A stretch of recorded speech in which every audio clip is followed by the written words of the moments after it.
Weeks had passed since Inquisitor Maestus vanished within the labyrinths of the abandoned starship.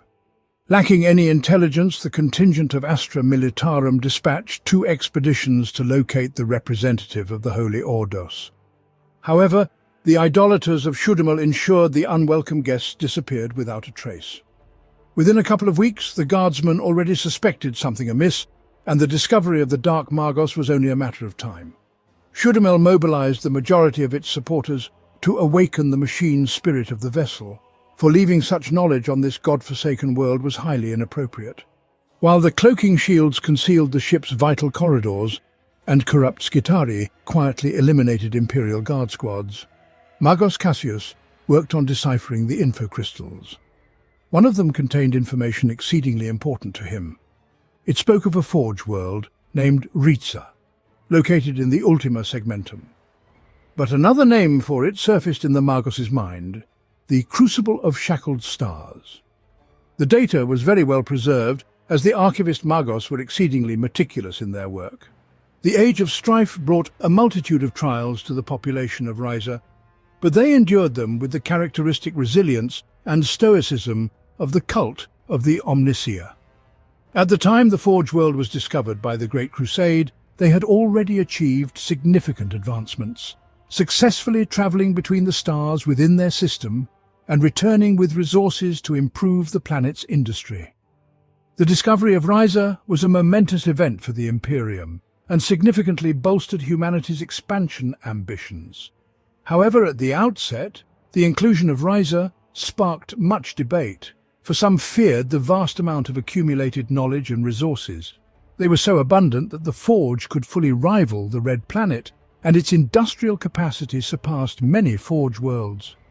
Moreover, the Titans of Legio Crucius in combat prowess could contend with Legio Mortis, Ignitum, and Tempestus.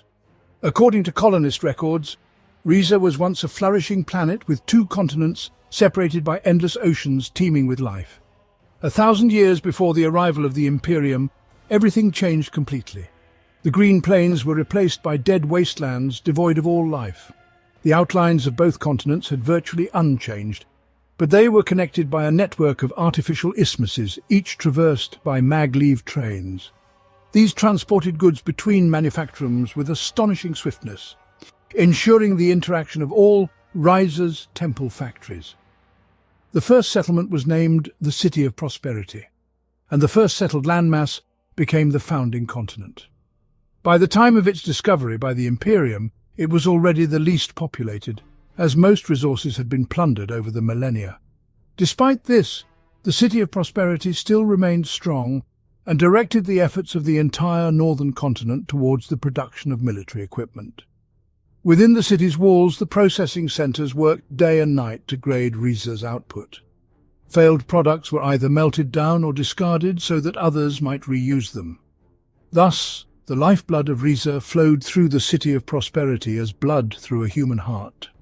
From orbit, the City of Prosperity presented itself as a dense structure covering kilometers of surface, with metallic tendrils extending across the entire northern continent.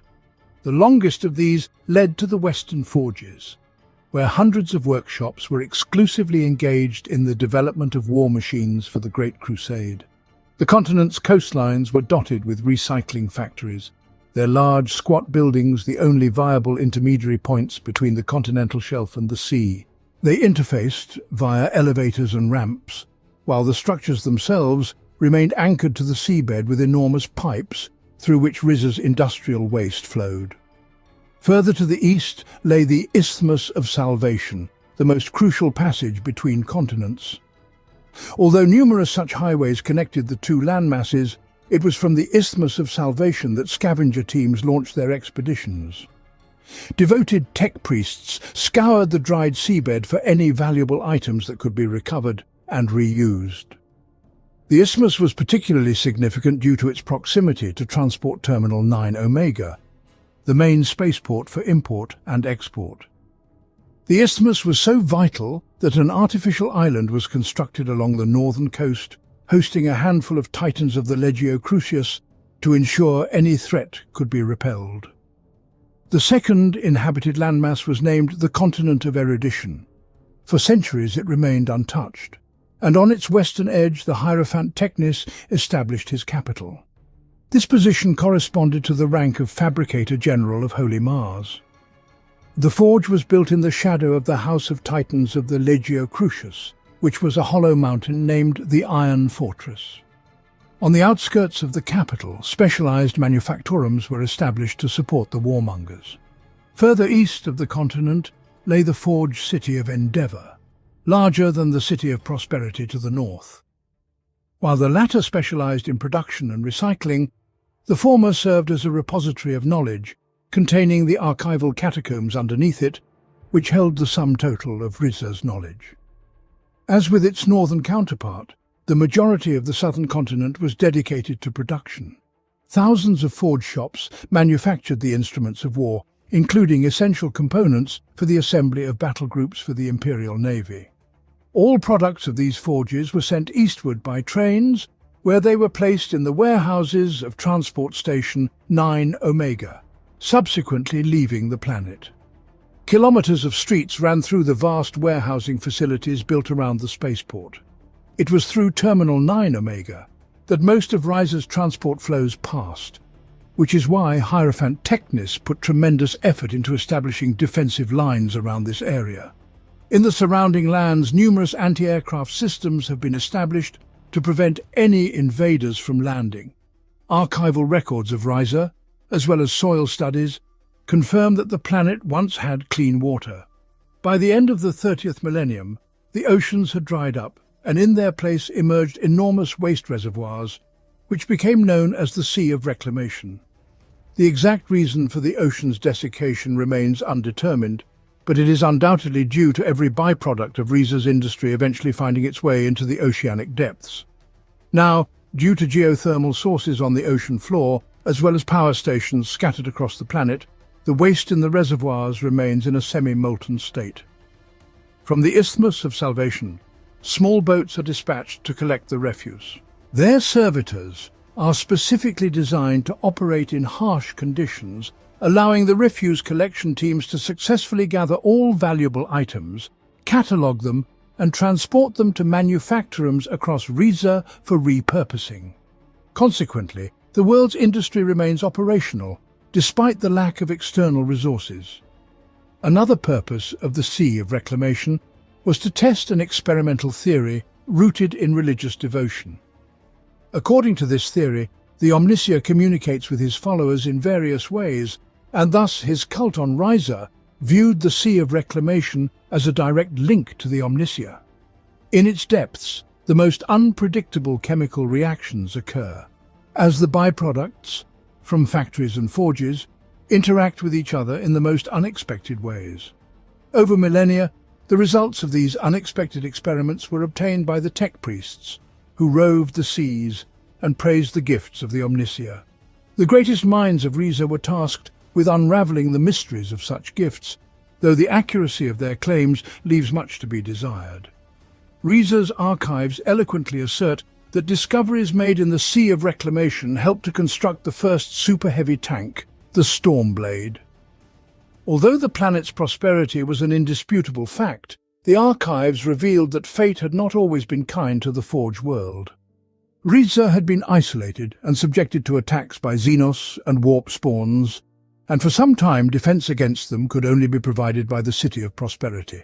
The population survived, but did not thrive, as centuries of war stripped it of any hope for a peaceful life without fear. As is often the case in the most desperate times, the people of Ryza clung to faith, calling upon the Omnissiah in hopes of deliverance. In a sense, their prayers were answered.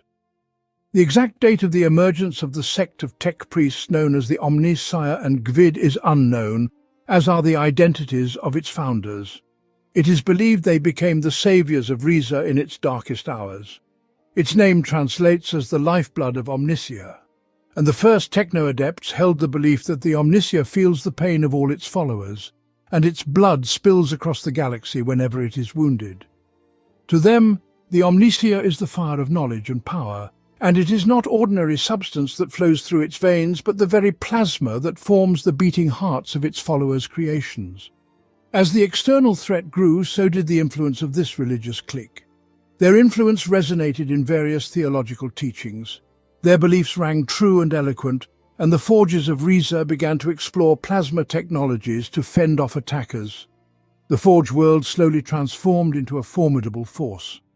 By the time Ryza was discovered by the expeditionary fleets of the Great Crusade, members of the cult of the Omnicia were present in all structures of the planet. The sect had become an integral part of the world's essence, and its followers in all manifestations had gone far enough. They even replaced their blood with plasma and installed miniature plasma reactors in place of their hearts. The techno-priests of this sect had no desire to rule and believed that they were the blood of Ryza, not its brain, despite being deeply rooted in the political structures of the planet. The best representatives of the cult of the Omnicia met the imperial delegation after the planet's discovery. One of the emissaries noted in his report that their passion burns hotter than the furnace, that a strange mysticism is inherent in them, as it is to all followers of the machine god. But they are no stranger than those who have chained the stars within their hearts. Thus, Ryza earned the honorable nickname Furnaces of Chained Stars. Essentially, this equates to recognition of their superior knowledge and skills in the development and production of plasma technologies. In this, the priesthood of Ryza has no equals outside their world. Your emotion inhibitors are malfunctioning. A being dressed in the tattered robe of a techno-priest said, appearing in the doorway. Its legs had been replaced with spider-like appendages, and tainted oils dripped from the mechadendrites. Did you find information about your home world?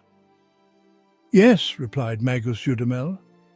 I once considered Ryza my home, but then I had to leave that planet.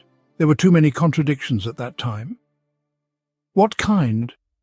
Many representatives of the Imperium advocated for unity, as all the advantages of the Alliance outweighed the potential harm a Forge world might pose to humanity.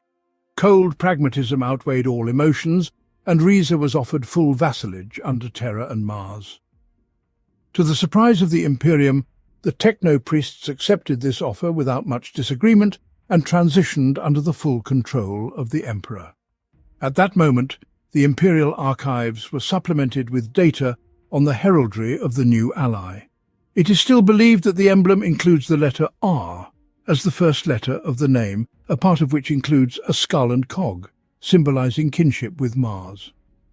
The cloaks of Skitarii and tech priests are colored ochre, echoing the hue of the rusted dunes of the planet.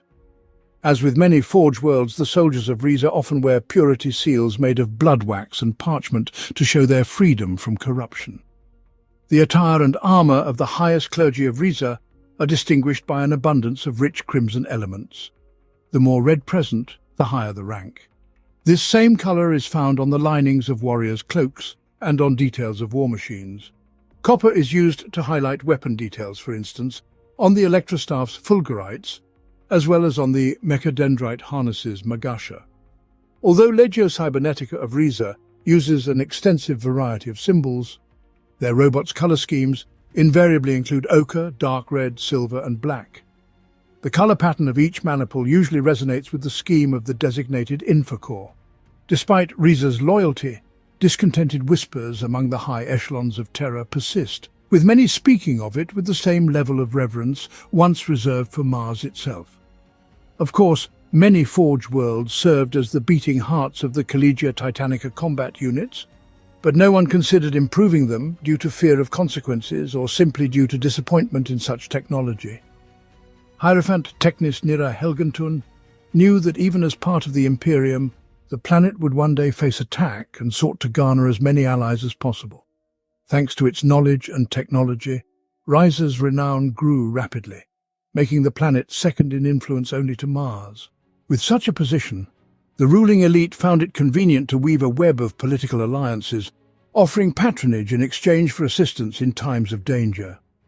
The first prototype of the Lemon Rust tank with the Executioner model was made in Ryza's forges, and the super-heavy Stormblade was conceived by them as a means to negotiate with Mars, as the Red Planet was unwilling to share the secrets of creating the Shadow Sword self-propelled artillery.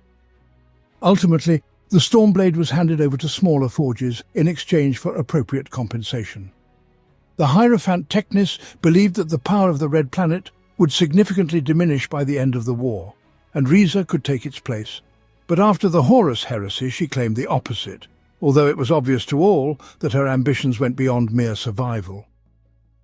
Ryza suffered much more during the war than Mars, making all suspicions meaningless, and the planet took an honourable place in the Imperium of mankind. But even before the heresy, many tech priests on the Red Planet were also dissatisfied, ambitious individuals who envied the special status of Magos Sophrisa within the Mechanicum at large. These embittered individuals whispered their thoughts to Warmaster Horus about attacking the forges of the polished stars, hoping to claim all the wealth for themselves. You decided to avoid that war, but why join us now? You know we are not particularly loved in the Imperium of mankind, do you? Asked Shudamel. It would have been easier for you to align with the one called the true Fabricator General of Blessed Mars. Kelbohal is not the sole ruler of the new Mechanicum, replied Cassius. Any heretic forge can become a mighty stronghold and power capable of opposing the Imperium.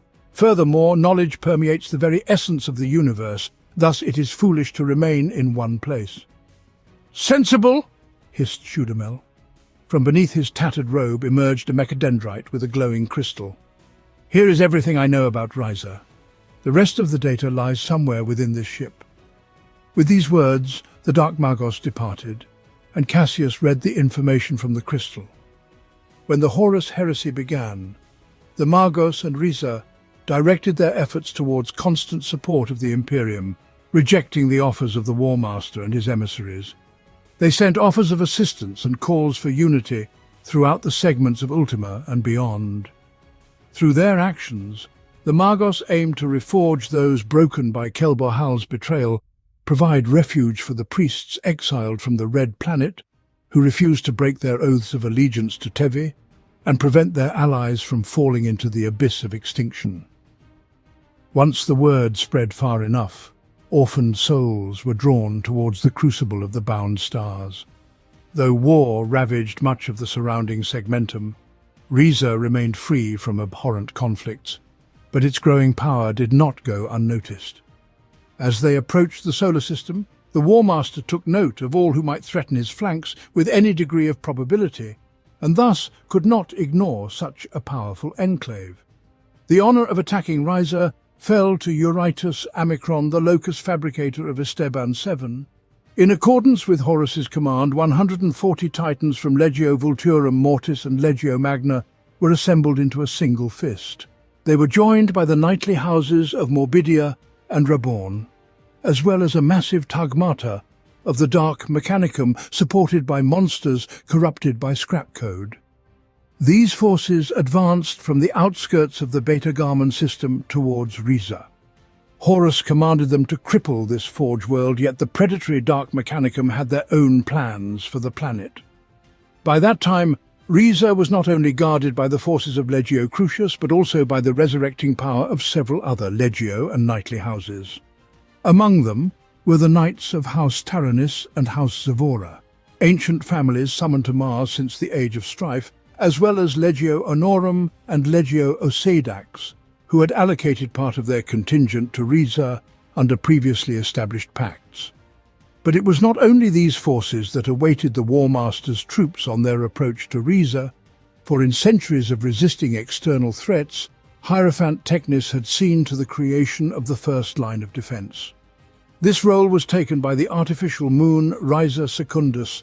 Its macro docks had once housed entire expeditionary fleets, vast cargo bays filled with munitions to satiate the insatiable thirst for conquest of the Great Crusade.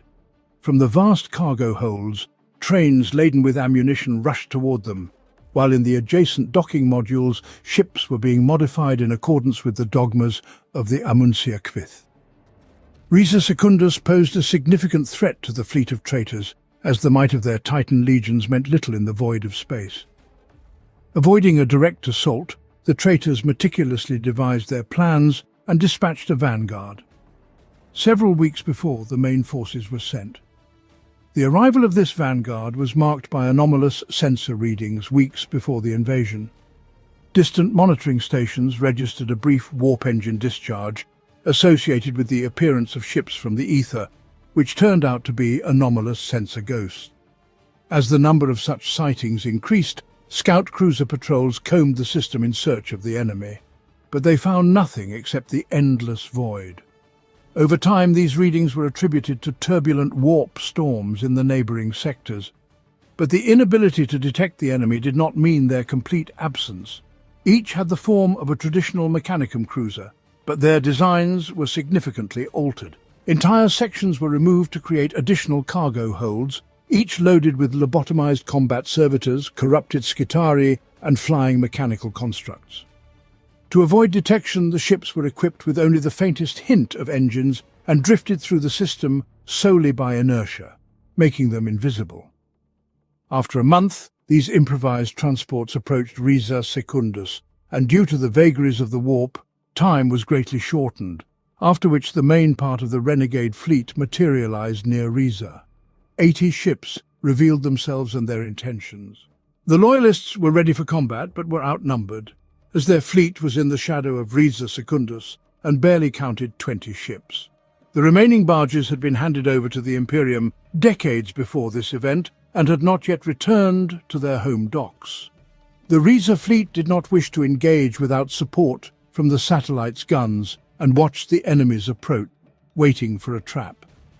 The disguised fleet attempted to slip past the defending forces, but one of the Loyalist Nova-class frigates first sounded the alarm as it collided with one of the disguised barges during a routine maneuver. Dozens of cries echoed through internal communication channels as the Loyalists sought an explanation for what had happened. But the answer came when the hidden vanguard activated their engines and launched their projectiles. New signatures flared up on the sensors and thousands of boarders arced across the void, approaching Ryza Secundus. Hundreds were destroyed by the satellite's defensive systems, but no firepower could stop them all. Damage signatures were recorded all over the station's hull. Melter charges placed in the noses of the boarders breached new paths through the shell. With their cursed wraiths, assault units of the Dark Mechanicum breached the corridors of Ryza Secundus and brought death to all who were within. Against them stood the Skitari forces and the Knights of House Vornhair, who had suffered during the betrayal at Kalth, as the attacks of the Word-bearers had significantly reduced their numbers. The survivors yearned for death and vengeance. Some darkened the bright colours of their armour as a sign of mourning. Only a few accepted new armour from Ryza in exchange for parts of restored forces to defend the crucible of Starforged. A dozen of these newly minted knights stood guard on Ryza Secundus, while another 24 proudly stood on Ryza itself. For many, the upcoming battle was to be their first real foray into the whirlpool of war, and at the same time, it was to be their last.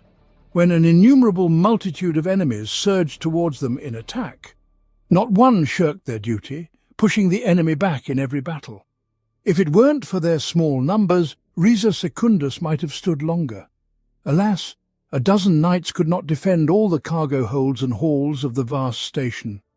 Every victory they achieved was accompanied by dozens of defeats in other places. Section by section, the Loyalist forces were driven inward, retreating before the relentless assault of the traitors, and the defensive power of the satellite gradually diminished.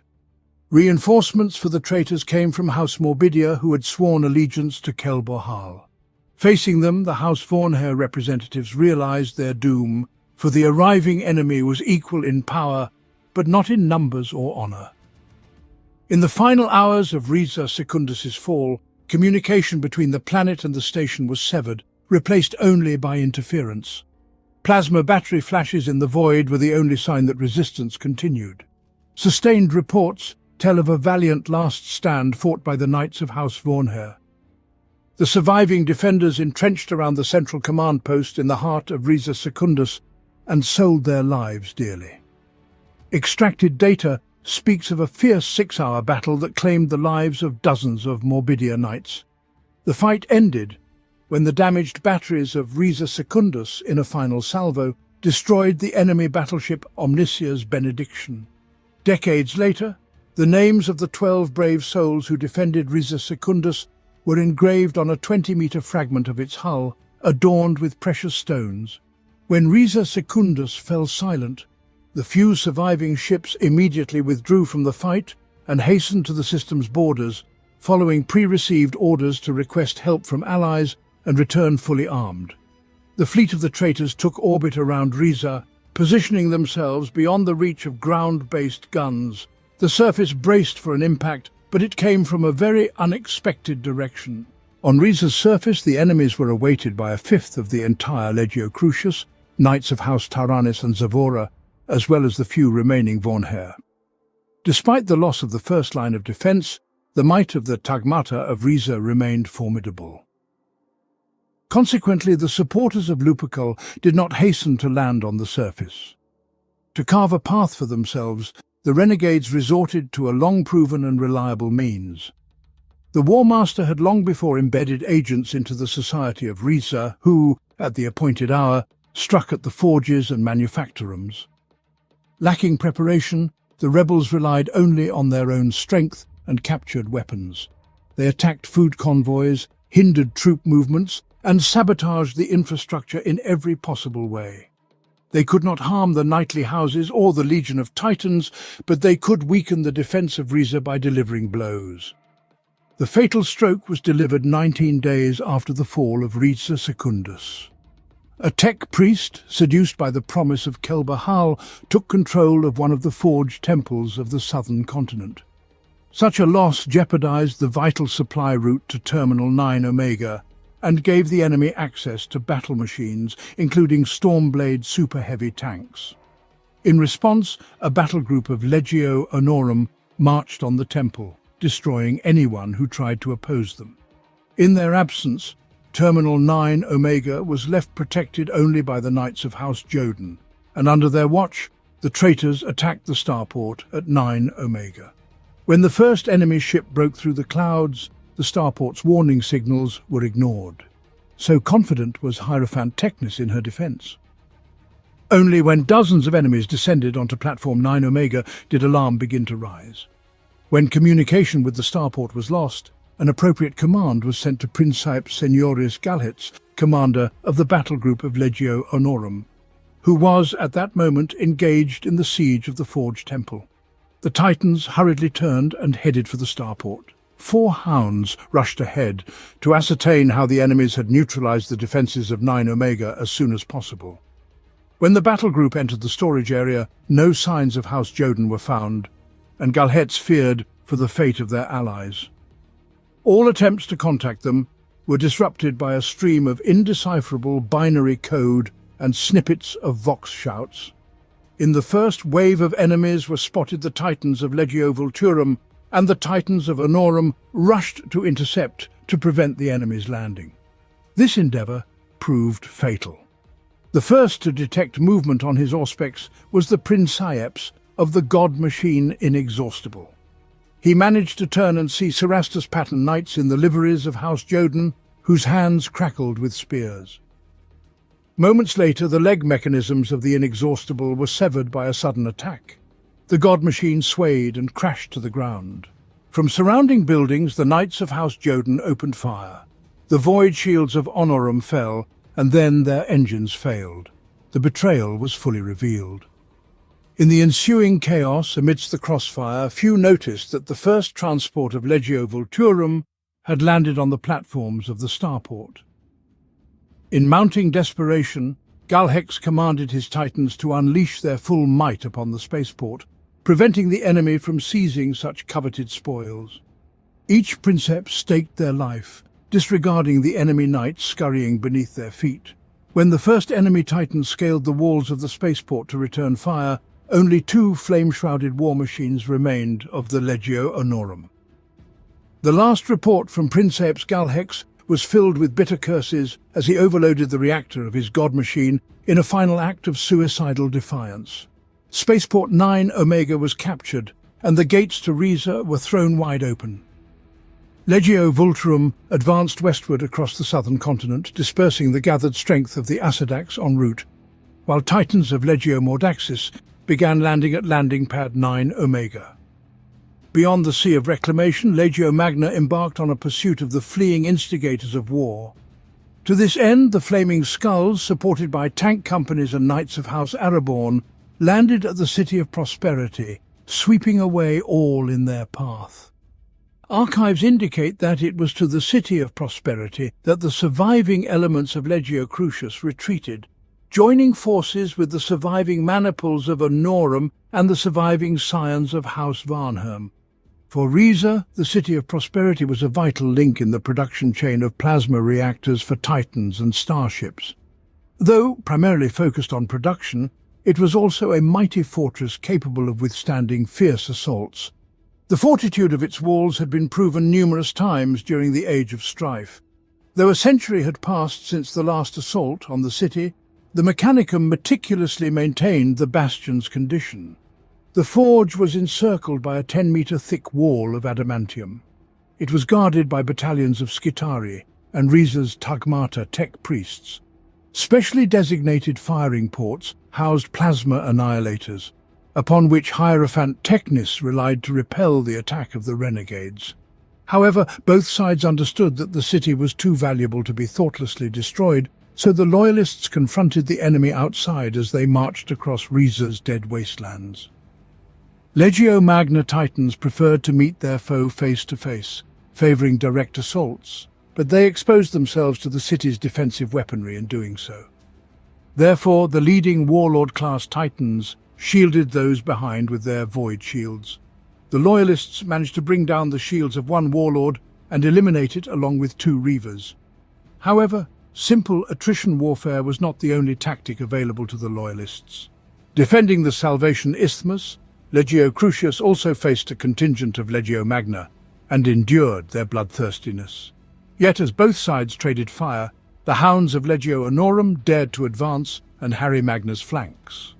Although their attacks did not pose a significant threat, the attacking commanders, deviating from the formation and pursuing the retreating Titans of the traitors, easily became targets for Legio Crucius.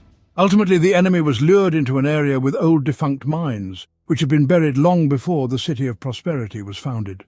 There lay an ancient weapon, awakened by the released stream of binary cant. Spider-like limbs emerged from the mines and attacked the advancing Titans. Chaos and confusion swept through the ranks of Legio Magna, and their orderly lines began to disintegrate as the ancient weapon dismantled the powerful god machines. In response, Magna's Titans unleashed devastating scrap code streams and took control of the nearest mines, and then their main forces collided with the Loyalist defence line with close combat weapons, paying little heed to their own survival. A fierce battle broke out at the heart of the Loyalist forces at the gates of the City of Prosperity, and their flanks quickly shifted in an attempt to distance themselves from the scrap code-infected mines. Eventually, Legio Honorum, on the left flank, retreated too far and opened a path for 3 traitor commanders, Firefist, Doom's Emissary, and Invocatio Ignis, to break through the outer wall, from the tops of which they were under fire. An entire section of the wall collapsed in mere moments, and more maneuverable units entered the city. As panic-filled cries spread across the Vox, the Titan legions and sheets concentrated their efforts on patching the breaches, reducing the pressure on the enemies.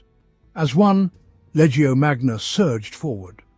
When all semblance of order and coherence vanished from both camps, 3 Titans of Magna passed through the breach, showering defenders with plasma and strikes from giant claws, followed by allied raiders covering their flanks from the Loyalists. The triumphant howl of burning skulls echoed in the vicinity, for they anticipated swift victory and respect in the eyes of Horus. A small group of defenders confronted the invading commanders, and the Firefist's princeps had already tasted victory, grinning a skull-like smile, his vision narrowing, and fists clenching in rhythm with the reactor's furious heartbeat. The machine spirit howled with bloodthirst, but a moment later fell silent when a counter-echo sliced through the maelstrom of battle. 3 explosions struck Firefist, destroying its head and crew with it. As the god machine toppled to the ground, 3 nemesis titans of Legio Honorum appeared on the battlefield, led by Princeps Uriena Golonir, commanding the Titan Pride of Ryza. Engaging the traitors, they destroyed Doom's emissary and Invocatio Ignis, and then the Loyalists focused their efforts on the crowded machines in the breach, and soon their burning hulks plugged the gap in the wall. Legio Magna understood that fortune had turned against them and hastened to retreat, but during the withdrawal, several were also felled and crashed to the ground. The entire plain before the City of Prosperity was engulfed in smoke, its surface littered with the shattered remains of titans and tens of thousands of smaller war units. Both sides regrouped, and the renegades deliberated their next steps. The Princeps of the Dark Mechanicum insisted on a renewed attack, for the tainted machine spirits thirsted for blood. But their demands were dismissed by the locus fabricator Eurytus Omicron, who urged them to temper their fervour and wait precisely one night. In the city, clandestine cults became active, their rituals summoning black clouds over the city. Positioned before the wall, the Loyalists awaited a renewed assault, but instead a bloody rain poured down upon them. Red rivers flowed through the streets of the prospering city, causing nausea to all who touched them. Following this came a corrupted wind that drove people mad, forcing them to attack one another. Throughout the night, insane cries rang through the city, replaced later by the loud, otherworldly roar of an ancient, terrifying creature. In an instant, all mechanisms within the walls fell silent and the city was plunged into darkness. None of the Loyalists at the gates dared to move for fear of falling into an ambush within the walls. The City of Prosperity was abandoned to its fate. Messages about the Forge's final moments were at best contradictory, as they were pieced together from distorted pick captures and damaged Vox logs. The scant information that could be discerned pointed to an illness or corruption within the city's information network, which exhibited a certain degree of sentience.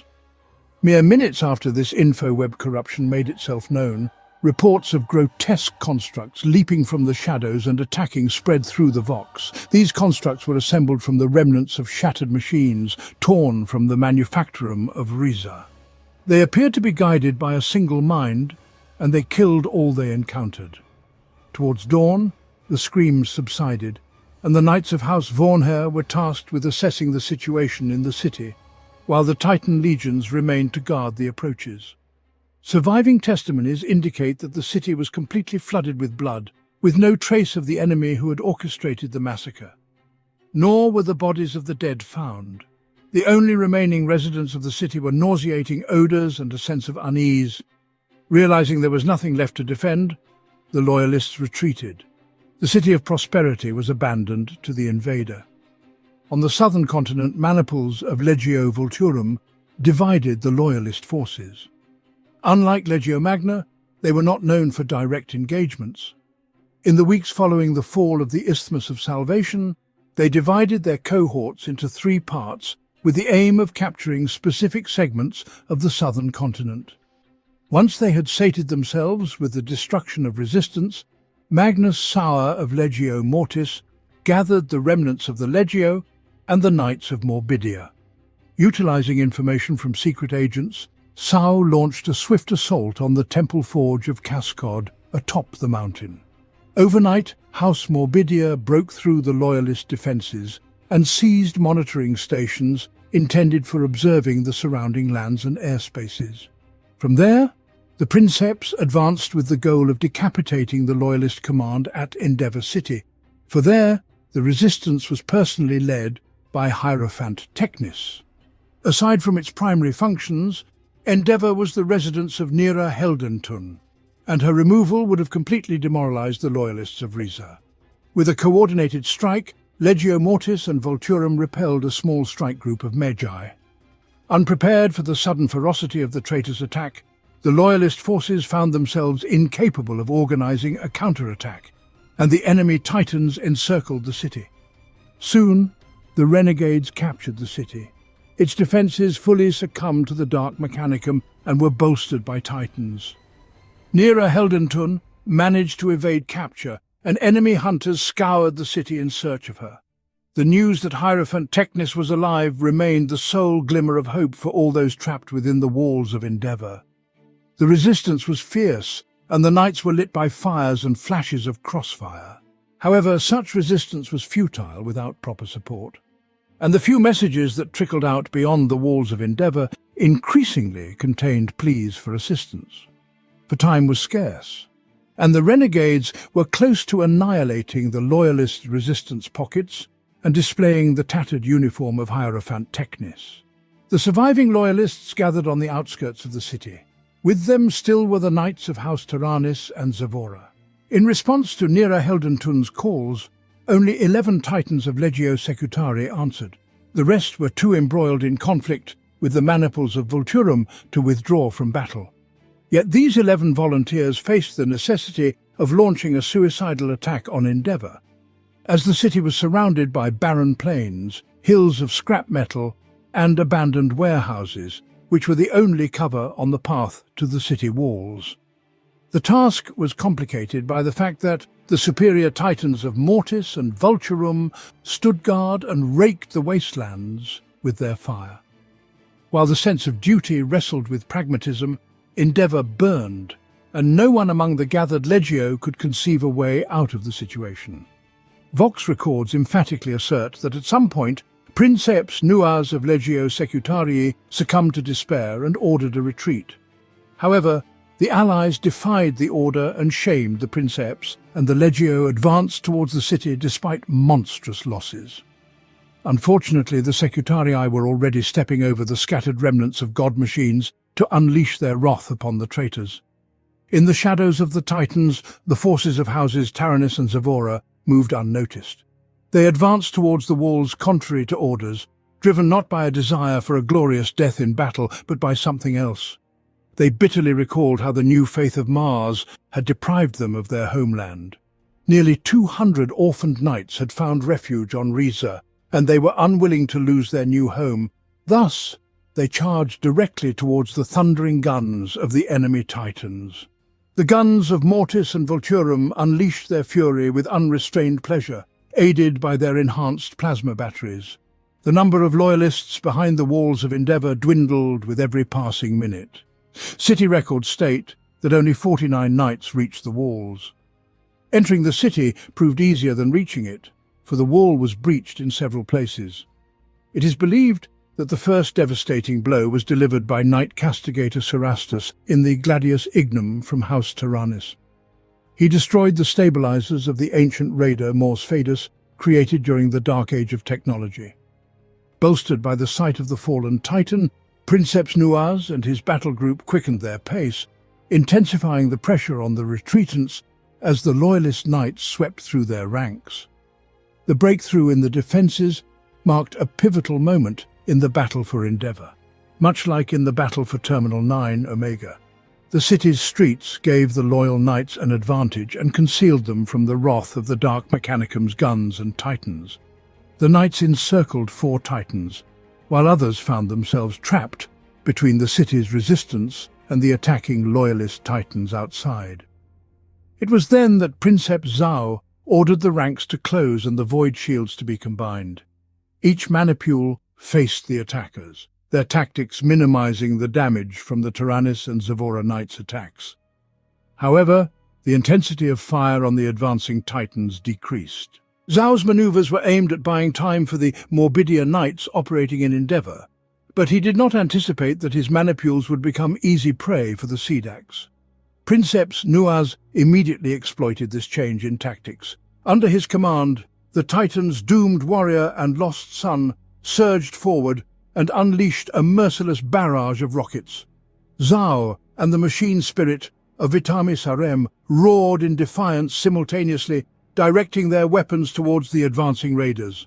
In the next second, the volcanic cannon struck down the lost sun with a barrage that heated Vitamis Harem's reactor to a red glow. The machine spirit filled with a thirst for blood and took complete control over the commander. Princeps realized too late that the Sedax had prepared a fate other than just death for themselves.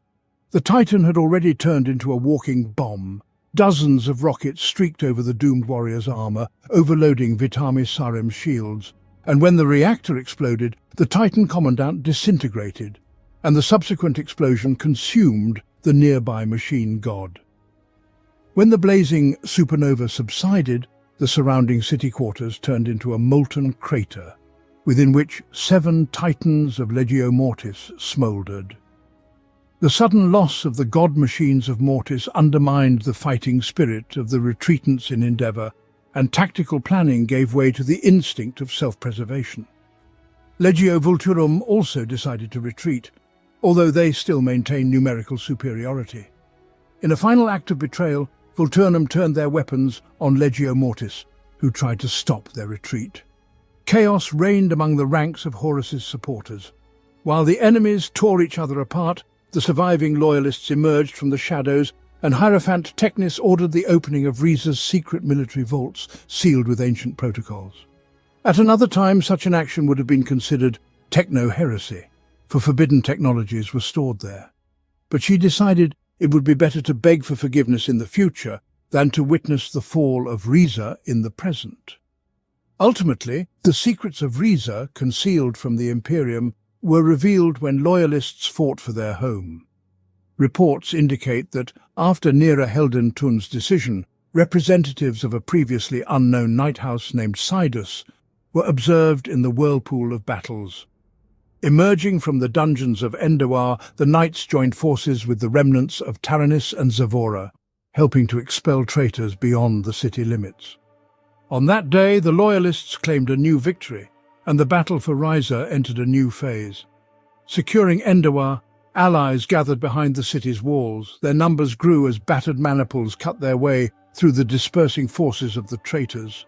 Deprived of their titans, the traitor ranks diminished, while the Titans of Legio Magna were dispersed across the continent in attempts to keep up with the smaller detachments of Legio Honorum and Legio Crucius. Nera Heldentun understood that the battle was not yet won. Therefore, she hastened to endow her home planet with advantages. Time was not her ally, and she called upon the magos of the cogitators of erudition, who guarded hidden knowledge from all. They fastened ancient relics, retrieved from secret vaults, to the divine machines. Their techno-rites were fraught with risk, as the energy contained within the hulls could destroy the weapon if misused. The contents of the techno-vaults remain secret to this day, and records of the weapon's use were erased, so the Magos of Ryza would not face censure. But rumors circulate that traitors were torn to shreds by a single shot, and their remains vanished into ethereal vortices, leaving behind only the howling of unnatural voices. Some reports mentioned god machines in the liveries of Legio Crucius, whose size eclipsed that of a warlord-class Titan. Speculations about the origin of such mechanisms remained conjectures, as the Magos dismissed all inquiries regarding the final weeks of the battle for Ryza. Armed with new weaponry, the Knights of House Sidus marched across the southern continent, encountering minimal resistance. Scattered battalions of corrupted Skitarii and battered tank companies of the Tagmata of the Dark Mechanicum fought the advancing loyalists in vain, but Legio Vulturum sold their lives dearly, leaving ruins in their wake. Severely affected by traitor attacks, Nera Heldentun slowed the pursuit and preferred to gather all necessary information before taking the next step. To this end, she dispatched the Knights of Sidus to retake Mount Cascade and reclaim the Forge Temple on its summit. This territory was held by the Knights of House Morbidia. Within a few hours, the superior firepower of the Loyalists broke the back of the War Master's supporters, driving all survivors off the slope. Following this, the tech priests of Ryza were ordered to enter the forge to activate monitoring stations and gather all information on enemy movements. But they returned empty-handed. At the site of the forge lay smouldering ruins, for Legio Vulturnum had levelled all structures to the ground before retreating. Similar reports were coming in from across the planet. Enemy Titans left ruins in their wake and moved toward Terminal 9 Omega. This decision was made by Eurytus Omicron, for he no longer deemed it possible to capture Ryza but feared the wrath of the War Master. Therefore, he felt it necessary to inflict maximum damage on the planet so that the population would be engaged in restoration for decades. Following this, he planned to withdraw the war-capable units through the starport so they could participate in combat in other parts of the galaxy. The princeps of the descending skulls did not agree with Omicron's orders, as after the conquest of the City of Prosperity, they had blazed bloody trails across Ryza, significantly reducing the numbers of Legio Honorum and Legio Crucius. It took considerable effort for Omicron to convince them to cease their pursuit, echoing warp-born rumors of approaching loyalist reinforcement fleets to Ryza, which would doom the invaders. All except the most irrational princeps of Legio Magna complied with the order and retreated across the isthmus to safety. Following the orders, Titans unleashed their wrath on every structure in their path. Of all that was conquered, only the City of Prosperity survived, its ghostly ruins standing as a reminder of the fate of all who dared to oppose the warlord. Gathering on the starport platforms, the renegades began to slowly embark on transporters and head into orbit, leaving the world they had bled dry. Two-thirds managed to reach orbit before the terminal was attacked by loyalists. None of the traitors dared to risk their lives to save those left on the surface, where 11 Titans of Legio Vulturnum and 14 God Machines of Legio Magna, forming the core of the Dark Mechanicum's attacking forces on Ryza, remained. Facing imminent doom, they vowed to sell their lives dearly and wound Ryza so deeply that the wound would fester for a long time. 60 loyal Titans lined up in a single front and attacked the surviving enemies. Both sides sought nothing but the death of the adversary and paid no heed to the collateral damage. From the north, Basilisk raiders armed with melter guns and chain fists attacked the warlords of Legio Vulturum, and the heated battle saw plasma discharges, piercing the enemy God Machine's armor. When the Vulturums were pushed back, packs of hounds from Legio Magna fell upon the flanks of the Ossidacs, but they were met with fire from the most prized machines of Ryza, untamed power. Their deadly rain annihilated 5 enemy hounds. Everyone knows that Beta Garmon saw a true Titan slaughter, but few know that the real Titan death occurred on Ryza. Cassius muttered to himself and continued. The conflict to the north of the terminal was merely a skirmish compared to the battle in the west, where the main forces of the Loyalists were concentrated. Packs of hounds sprang from the shadows of the commanders, and the maniples of Lupercal attacked the enemy from all flanks, but could not halt the Loyalists' advance towards the spaceport. Leading the assault wave were 6 Warlord-class Titan engines, among which was the Legio Crucius commander Grunal Crom aboard the Titan Glory Above Pride. The God Machines burst into the enemy's battle ranks and opened fire. The hounds of Legio Vulturum, Death's Shadow and Mors Desperandum returned fire upon the Ganorum raiders, but the Guardian of Virtue purposely overloaded its reactor in a surge of vengeful wrath to eliminate the hounds one by one. Cascades of explosions disabled the Titan, making it an easy target for the Knight of Araborn. Their rusted weapons brought the God of War to the ground, followed by the punch of Vulturnum's commander to its faceplate. The battle for Terminal 9 Omega raged for 13 hours, with the Loyalists retreating slightly after the 6th hour to avoid friendly fire. Though the ferocity of the battle flared and ebbed, neither side yielded, as the Titans of both forces fought to the last breath. The Titan Sanguinem Luna from Legio Vulturum was the last surviving enemy Titan. Its hull was stripped of armor plates in dozens of places and was cloaked in flames spewing from a breached reactor. Having exhausted its ammunition, it charged forward to meet the trio of advancing Crucius commanders. Grunal Crom's hatred echoed through the Vox as he mocked the approaching traitor. Moments later, he ordered fire across the entire battlefield, and Ryza's pride executed his command. A shot from the volcano cannon pierced the enemy's back, condemning it to an ignominious death. When the lights of Sanguinem Luna dimmed, silence reigned over the spaceport for the first time in a long period. Though Kagmata of Ryza managed to expel Lupercal's forces from the surface, they were in no hurry to celebrate victory. Eurytus Omicron continued bombarding the planet from orbit for several weeks, as a parting gift before departing, fearing the arrival of Loyalist reinforcements. When the last fire was extinguished, only a fifth of the Forge World's infrastructure remained operational, with the rest reduced to nothing more than blackened ruins. Although Omicron failed in his desire to seize Ryza, he returned to the warrior victors, for the crucibles of the shackled stars were no longer beacons of hope, and the devastated world became a stark example of the tragic fate awaiting the entire galaxy. Cassius finished reading. Shudamel appeared in the doorway once more, but this time with 3 idolothrexes. "We can no longer hide in these ruins," he said. "We are taking off. We will leave as best we can and take all this knowledge with us. If you still hesitate, there is time to leave and remain as you were. Fly with us, and there will be no turning back." "What is your decision, Cassius?" "I am with you," replied Shudamel. The Dark Mage nodded, and streams of binary code surged through the air. From the relays emerged blessed litanies. The ship shuddered, and somewhere in the distant corridors, gunfire erupted. "Have you found something interesting arise? Or perhaps something that could evoke emotions? Surely there was a reason you blocked them." "What happened in the City of Prosperity?" replied Cassius. "I have already seen it." "And where?" "That company represented a brief blitzkrieg war, and it was unlikely to have been preserved except in a few reports by little-known tech priests. It happened on the planet Ascalon 3 in the Ultima Segmentum. Currently, the Cartographica Imperialis considers Ascalon a dead system, but it was not always so. Initially, it was a faded relic of human dominions with an aggressive, poisonous atmosphere, rich in rare chemical elements. Mechanisms from dark archaeotechnology were used to gather these generous gifts.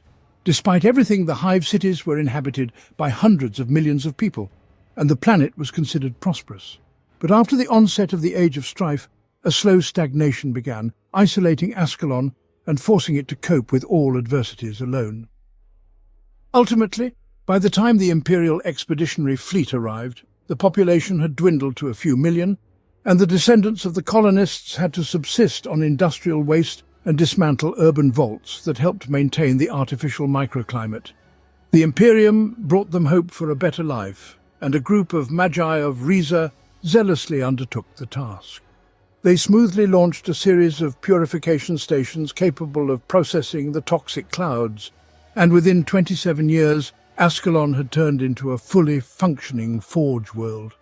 Soon, new colonists arrived, and the planet's population started to grow. But the tech priests were attracted not only by the planet's resources, but also by the promise of owning archaeotech. It was believed that the ancient gas factories had long since fallen into disrepair, and their only fate was destruction. But in sealed halls where no foot had stepped for centuries, wonders of the past were still kept. Techno-archivists eagerly pored over these artifacts, studying and cataloguing them. For the indigenous inhabitants of Ascalon, such actions forewarned disaster, for their culture preserved many myths that spoke of the dangers lurking in the planet's dungeons. But out of sheer gratitude to the Magi, they did not protest much, until it was too late. Later retrieved data indicate that the first sign of catastrophe was a sound resembling a scream. Not a single cry of pain, but a symphonic wail in suffering and agony that rose from the depths of Ascalon. This sound was like a wave and came from hundreds of passages and cracks in the walls. Almost immediately, the planet's populace was gripped by mass panic, for this cry was spoken of as the grave wail in one of the myths of the Dark Age. Frightened, the inhabitants tried to climb as high as possible to escape these sounds, but they could not. At the upper levels, riots began, and the enforcers were compelled to open fire with live ammunition. 3 hours after the onset of the wailing, martial law was implemented, and a curfew was initiated, as the terrified population needed to be kept under control. The leadership of the enforcers also emphasized that the wailing did not cease, and that the planetary control units could not summon the Ryza subcrypt. All these facts were contained in the hasty Vox transmissions to the orbital beacon Ascalon -3 for subsequent relay. Then the connection with the orbital station was severed, and the service personnel had no choice but to watch the lights of the world below go out. First, the hive cities fell silent, then the cloud processing factories shut down, followed by the outposts, and even the echo of the horrific wail subsided. Ascalon-3 sank into silence. The distress signals were answered by the patrol cruiser Tantalus V of the Armada Imperialis. Scanning the planet, it was found that the life support systems were functioning, but of the 11 million inhabitants, no one remained. Following instructions, the captain of Tantalus V declared a quarantine, organized a blockade of the planet, and sent a request to Sector Command. All that was left for him was to wait. Days passed in silence, then weeks, and the captain kept vigil to ensure the corruption that had destroyed the planet did not escape it. And then, 3 months later, warp transitions opened in the system, through which dozens of warships arrived. Some were dark red, others the color of storm clouds. They carried in their holds the wolves of Rus and the warriors of Mars. The captain was greatly surprised that the sudden silence of an imperial planet had attracted the scrutiny of the great company of one of the most lethal space marine legions, who had brought with them the personal army of the Fabricator General of Mars. I miraculously left Ascalon just before these events began, but I had access to the barge's reports on the axiometronicity, said Cassius, and also to the archives of the Ark Void Serpent of the 11th Great Company of the Wolves. They received an astropathic message composed of a series of mnemonic symbol forms, which I translated into High Gothic as Heretic Omega. Do you know what this implies? Reflecting, Shudamail nodded and then spoke. Techno-blasphemy of the highest order? A sin from the dark age of technology that should not have even been allowed to exist. I am well aware of this, Cassius. This is Silico Animus. Cassius nodded and continued. The received messages were transmitted many times through the ether before they landed on the desks of the dual principalities of Mars. Counteracting forces were assembled and dispatched. Expecting that the upcoming battle would be dreadful, a request was sent to Fenris, and the Lord of Winter and Ruin unleashed the 11th. Squadrons of assault shuttles descended through the poisonous clouds and rushed to 2 landing zones, Bastion Sanctuary and the Ryza sub-temple. There was no resistance, only dry winds swept over the surface, marked with traces of destruction. The battle packs of pale hunters dispersed through the empty bastion, and the Skitarii began to comb the sub-temple. Everywhere there were obvious signs of battle, craters from shots, improvised barricades and bloodstains. But there were no bodies anywhere, meaning the attackers had gathered the bodies and taken them to an unknown location. It was clear that trouble had come from within the forge, and thus it was necessary to descend lower. The sons of Fenris Pax moved through the deserted cities and found similar traces of battle, but no bodies anywhere. And the lower they descended, the fewer signs of battle they saw. But soon the Claws and Nara Halvasna were the first to discover the enemy. Initially, they saw a tall figure in the darkness guarding the entrance to the lower levels beneath the surface of the sanctuary. Recognizing the threat, the creature emitted a supernatural wail that immediately filled the entire cavern. The Astartes' oral compensation countered the noise, and the warriors immediately opened volleys of bolter fire. In the flashes of the shots, they managed to see a lone figure. It was a massive, headless creature, nearly the size of a dreadnought. Its flesh was a corrugated mass of gleaming black-blue substance, inside an exoskeletal shell of gilded metal and pulsating black tubes. The enemy staggered from the bolter hits but did not fall. When the Astartes came close enough, it grabbed one with its enormous clawed hands and tore him apart with no hint of effort. Halvasna charged at the enemy, snipped under its claws and struck at the knee joint, causing the monster to collapse to the ground. The other space wolves quickly approached it and showered it with blows from blades and power axes. The dismembered creature turned out not to be of flesh and blood, but a mechanism of false life, neither servitor nor automaton, but something akin to them, grown and joined together in a shell of hydraulics and gears, and pulsating with unnatural life. When the enemy ceased showing signs of life, the wails abruptly stopped, but a moment later the same wail resounded again in the darkness, echoed by many others somewhere in the depths. The creature was a sentinel, and it had raised the alarm. Hundreds of screaming headless giants emerged from the catacombs, Alongside them whirled ape-like creatures with long, thin limbs. They too had no heads, and their bodies were vertically bisected by chainsaws. Strange, amorphous spheres floated around them, firing sharp spikes that pierced ceramite.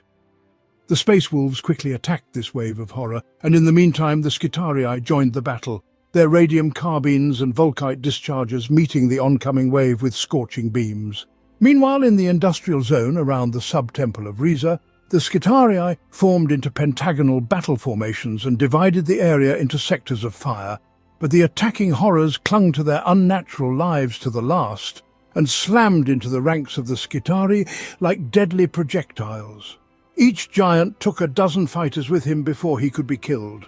In the dungeons, the refuge, the Astartes briefly gained the upper hand, but new enemies replaced the slaughtered ones, and not only did they attack the space wolves, but they also carried the corpses of the dead into the darkness. Fierce battles raged at the spire of Bastion Control.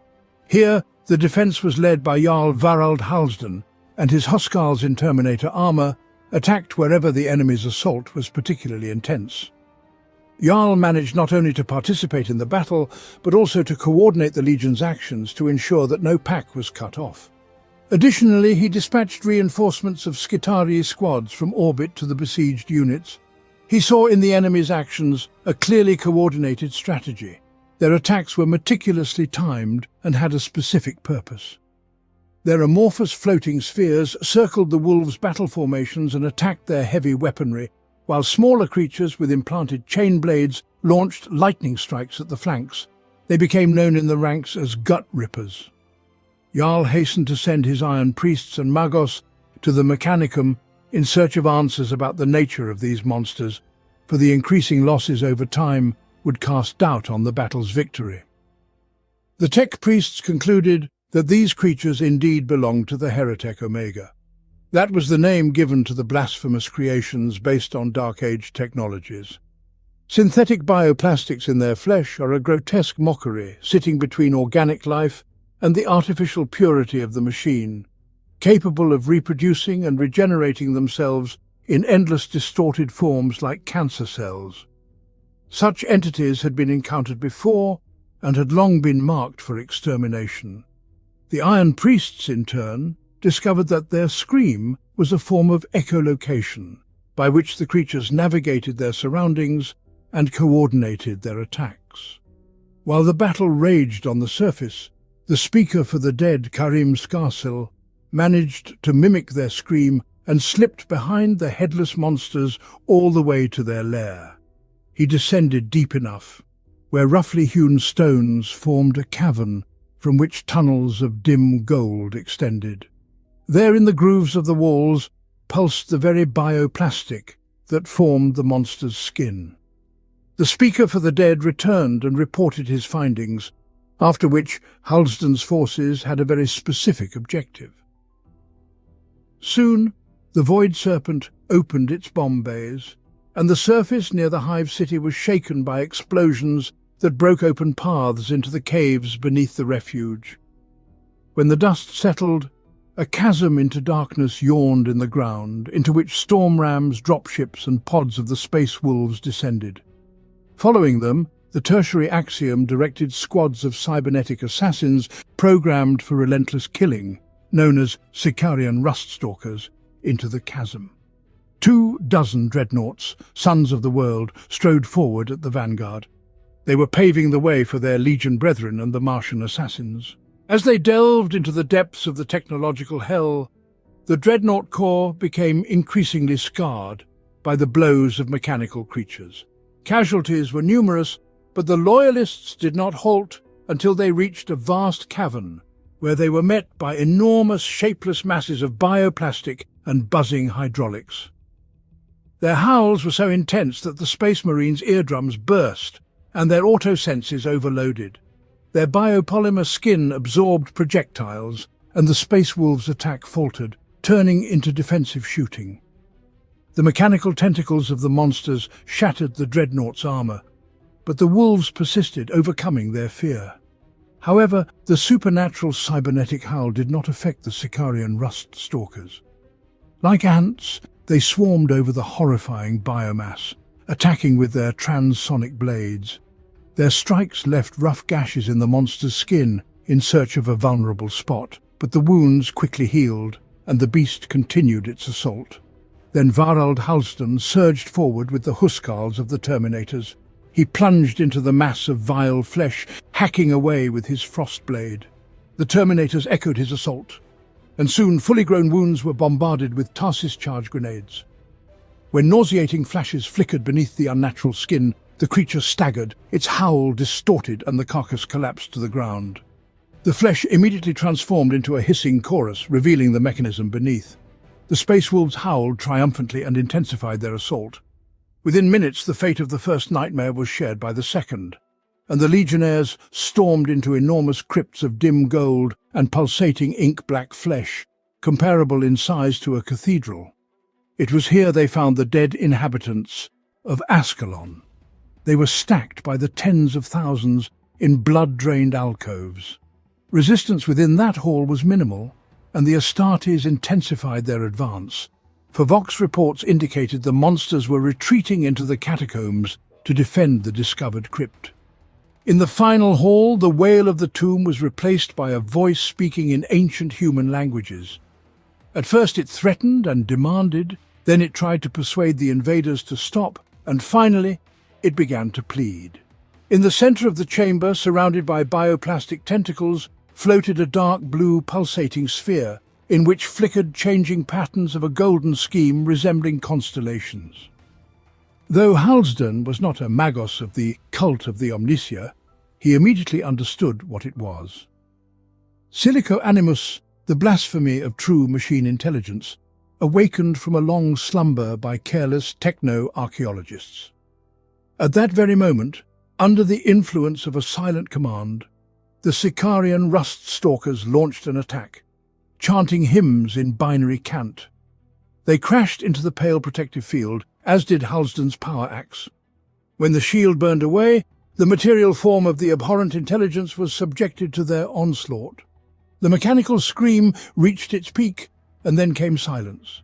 Reports poured in from everywhere that the monstrous machines were falling to the ground as if the head had been severed from the serpent. The dead of Ascalon were avenged, and the nightmare of the past era was obliterated. What drove it to such a horrific assault remains unknown and incomprehensible, except for the notion that all such blasphemous technology of mad beings should never have been created. The fate of Ascalon was sealed, the nature of the threat identified and annihilated, but who knows what else lies undetected beneath the dust-covered surface of the planet? The Void Serpent and the axiom of trinary leveled all stationary structures and collapsed the underground crypts. Ascalon became a forbidden dead world, a place humanity would never return to. Do you think another specimen of Silico Animus was under the City of Prosperity? Shudhemel broke the silence. Or it was in the arsenal of Eurytus Omicron? Cassius shrugged. Shudhemel turned at the sound of gunfire. His Idolithraxis raised their weapons and rushed towards the enemy. The Dark Magos drew a Volkite charger and invited Cassius to join, then disappeared into the doorway. Cassius saw that 3% of the data on the info crystal remained unexplored and continued reading. After the Horus heresy, Ryza sustained large-scale military campaigns of the Imperium, but in the year 925 of the 41st millennium, it was struck by the powerful Wa of the Orc war boss Grax. Shortly thereafter, the tech priests of Ryza directed every solar second of industrial labor towards survival. Hundreds of millions of greenskins landed on Ryza, and their numbers grew with every passing solar hour. The Imperium met the greenskin attack with more than 20 regiments of the Astra Militarum, fighting alongside the Skitari squads, battle cohorts of the Legio Cybernetica, and even legions of Titans, yet the Orcs attacked anew with each dawn. The tech priests of Ryza resorted to more inventive measures. Viral bombs rained on the enemy, killing the Xenos by millions, while Castellan robots bombarded the hardiest Orcs with phosphor rounds. Chronicles of Ryza preserved a fragment of a Skitari squad battle. "Blasphemers!" hissed Princeps Ruscura Trisix for the 100th time that day. He pointed a metal finger at the orcs pouring through the arches. "No matter how many there are, we will prevail. Gears and cogs, to blood!" "To blood!" echoed his fellow Sicarian cohort members dully. They were but a meagre handful, truly content only when scything down enemies of Omnicia. Fortunately, there was plenty of that on Ryza. The ground trembled, and the Sicarian brood dispersed like water striders on a pond's surface. Through the pious psalms that Trisix preferred to play before the bloodshed, a dull rumble cut through, which grew into a deafening roar. When Trisix lifted his head, 6,834 greenskin warriors surged onto the steps of the Basilica Mecca patentee. "Glory!" Trisix shouted and jumped onto the shoulder of a toppled statue. He soared into the air, the dull sunlight of Ryza glinting off the fully armed figure. Then he plunged his transonic blades into the armoured bodies of the orcs at the vanguard of the greenskin tide. Behind him a deadly rhythm followed, heralding destruction. Heads rolled, orc hands and legs were severed, tracing bloody arcs through the air. "Indeed," thought Trisix, "today is a beautiful day for the instruments of the Omnicia." Above the polar megacities, orc fighters were besieged by the onager dune crawlers, modified to climb sheer walls. Rescue teams were reviving fallen god machines with rituals and incense, while orc mechs resurrected their gargants with welding torches and foul language. On Ryza, victory was achieved not through attrition but through ingenuity, a trait that tech priests often regarded as bordering on heresy. In the end, the orcs were thrown into confusion after 40 standard years of battle, following the death of Grax by the hands of the warlord-class titan Pugnus Vindicta. With the loss of their war boss, the Greenskins began fighting amongst themselves, each vying for the right to lead the Wa'ar. This significantly simplified the Magos' task of exterminating the Xenos on Ryza.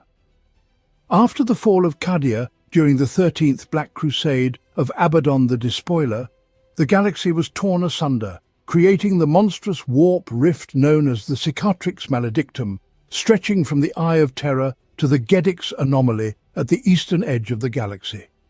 Many worlds were cut off from the Imperium and became targets for Xenos and heretics, emerging from the rift in increasing waves. No less than 7 Forge worlds were completely destroyed, and several more were declared missing. At the call of the awakened Primarch Reboot Gilliman, over a dozen Forge worlds, including Mars, Ryza, Metallica and Triplex Fall, dispatched reinforcements to Ultramar to aid the Ultramarines in repelling the Death Guard and achieving victory in the Plague Wars. This was the last recorded entry of the Forge world Ryza. Cassius placed the crystal in storage and, taking up his Serpenta, headed towards the exit. He felt his emotion inhibitors ceasing to function and, pointing the weapon's barrel towards the firefight, the Magos did something he hadn't done in several hundred years. He smiled.